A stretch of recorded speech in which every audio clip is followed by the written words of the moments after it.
नमस्कार, सलाम, आदाब। मैं हूँ शाहरुख और खैर मकदम करता हूँ आपका अपने YouTube channel Khan education hub पर। आज हम बात करेंगे राजस्थान अध्यापक पात्रता परीक्षा रिट 2021 के बारे में। जी हाँ, थोड़ी देर पहले राजस्थान माध्यमिक शिक्षा बोर्ड अजमेर ने रिट एग्ज़ाम जो 26 सितंबर 2021 को हुई थी उसकी संशोधित उत्तर की जारी की है।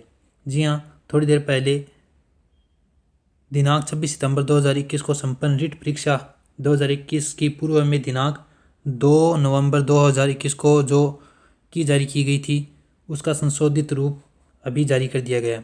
कुछ छात्रों को 2 नवंबर 2021 को जारी की पर आपत्ति थी।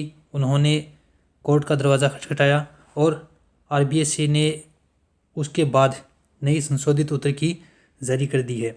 जिस अभ्यर्थी ने रीट की एग्ज़ाम दी है वह अपनी नई की के हिसाब से अपने प्रश्न का मिलान कर ले।